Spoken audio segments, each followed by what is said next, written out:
It is 2024 and everyone and their grandmothers are using saturation nowadays, but did you know that it is quite possible that you're using saturation in a wrong way? And listen, it is not you, it is the plugin manufacturers that are basically soft scamming you. But let me explain.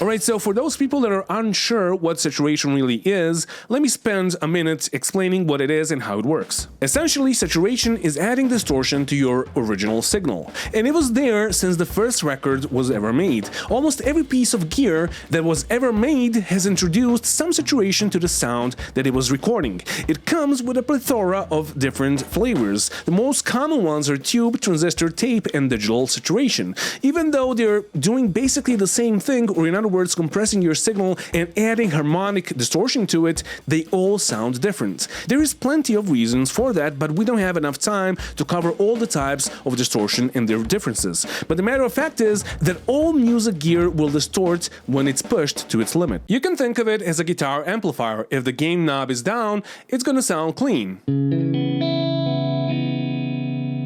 But if the gain knob is up, it's gonna sound dirty as hell.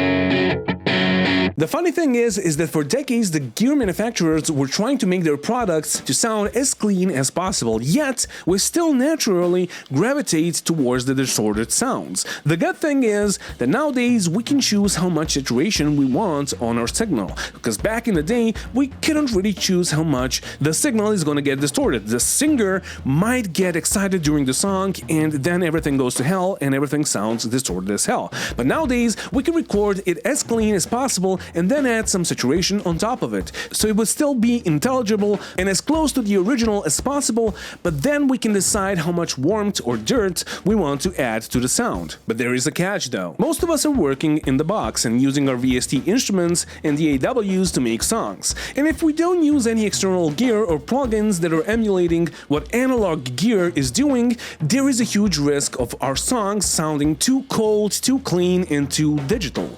And that is why everyone and their grandmothers is using saturation in a creative way. And that is also why almost all plugin companies nowadays offer you VSTs that are emulating the sounds of a plethora of different analog equipment. And all of them take pride in being the most analog sounding, and they all promote their plugins as being as close to the original as it is possible. And that is essentially how it works. And now that we're done with the technical part, we can move on to the practical part.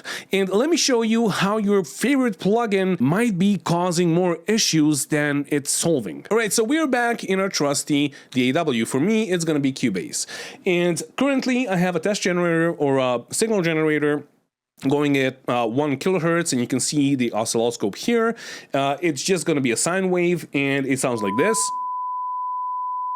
But we don't want to listen to it, we just want to test out the most common and most beloved saturation plugins. So naturally, first thing that we're going to try out is going to be the decapitator, because everybody's using it still, and it sounds like this. And it's adding some very interesting harmonic content to our signal.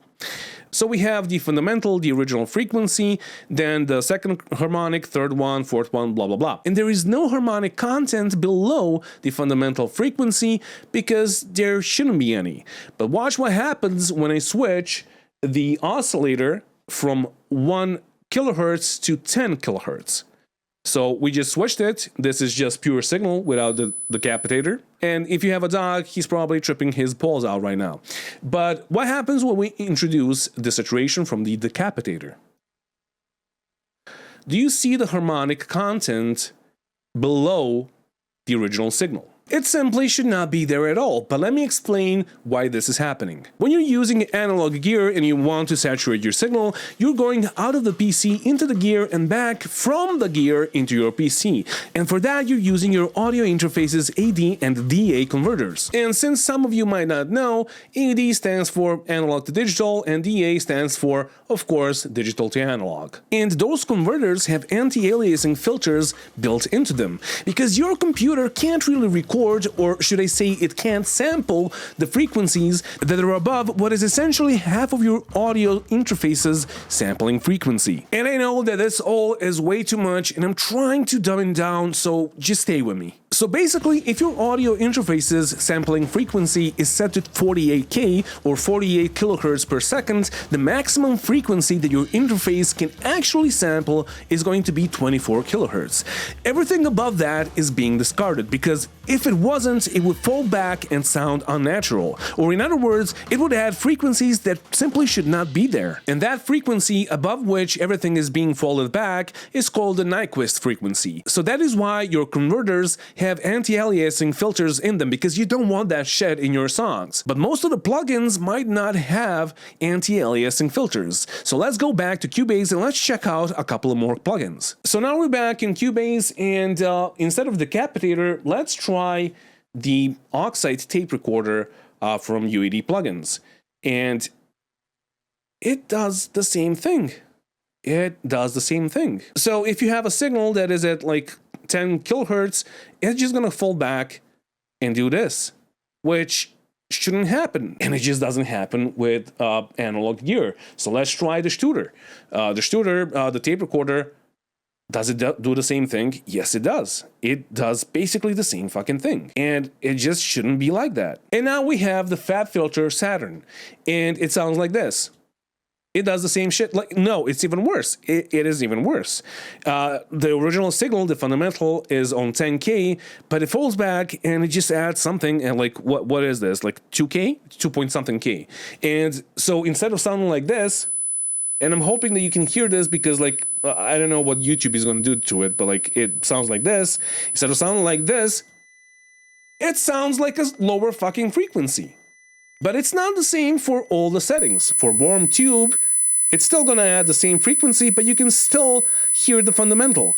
Now, here's the thing. Here's how you fix it. You click on high quality and you click on superb. What happens is it goes into oversampling mode and it does the filtering, or the anti-aliasing filtering, for you. And this is something that most plugin manufacturers just forget about or just don't do. And listen, you would think that it's not a big deal because, yeah, I'm just like having a signal generator on like 10K. But it's much, much worse than that. But now, instead of using just a simple sine wave, let's do a sweep. So I made the sweep go from 50 hertz up to 20 kilohertz, and the duration is 5 seconds, 5.3 seconds, but it looks like this. It's pretty normal. But what happens when we introduce the Decapitator again?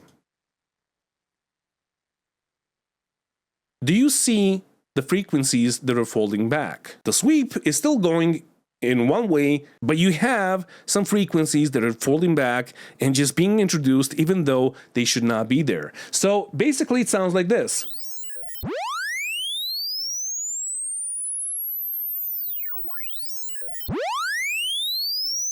And without it, you're not going to hear that. Now, why is this important? Let's say you're saturating your vocals, or let's say you're saturating the drums. Drums have cymbals, and cymbals are going to have frequencies that are going to go up to like 10, 12, 13, 14K.